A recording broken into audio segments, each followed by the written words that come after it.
Le spectre de la 4e dose est sur toutes les lèvres, depuis qu'une dose de rappel du vaccin est demandée pour mieux lutter contre le coronavirus.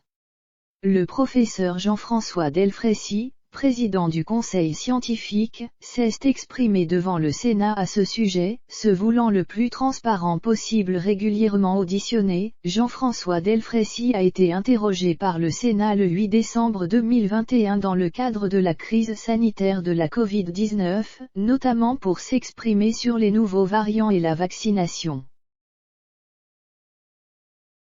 En plein dans la campagne pour le rappel de la 3e dose, le médecin et professeur de médecine français, spécialisé dans l'immunologie, a également fait part de sa position, délicate, sur la 4e dose. Président du conseil scientifique institué par le ministre de la Santé Olivier Véran pour conseiller le gouvernement dans la lutte contre la pandémie, le professeur Delfraissy est l'un des référents français sur la crise sanitaire.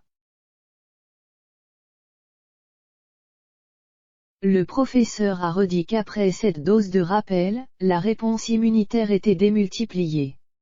Reste à savoir pour combien de temps. Il a ainsi déclaré devant le Sénat, pour l'instant, c'est un rappel, mais peut-être qu'il en faudra un 4e, je ne sais pas. Je ne sais pas combien de temps va durer le rappel. Dans une crise de ce type, il faut qu'on dise tout ce qu'on sait, et qu'on le mette sur la table, pour qu'on partage ce qu'on sait ou ne sait pas. Donc il est possible que nous ayons besoin à un moment donné d'une 4e dose, pour rappeler, et dans quel délai, je ne le sais pas encore. Autre point délicat sur lequel Jean-François Delfraissy est toutefois certain, ce sont les stocks de vaccins. Il y aura suffisamment de doses de vaccins de rappel contre le Covid-19 si on utilise tous les vaccins à ARN messager, CA accent grave dire du Pfizer mais aussi du Moderna.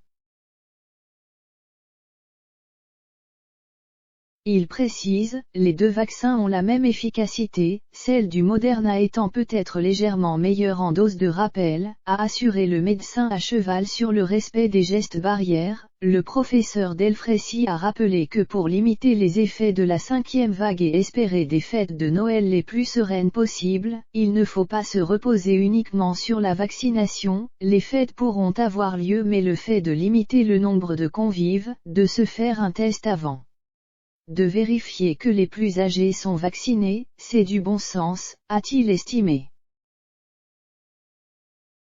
Le président de la République Emmanuel Macron croit de son côté profondément que les Français peuvent espérer passer des fêtes de fin d'année sereines. Nous avons essayé à chaque fois d'avoir une réponse proportionnée face à l'épidémie de Covid-19, a-t-il dit mercredi sur France Bleu Pays d'Auvergne, dans le cadre d'un déplacement dans l'Allier.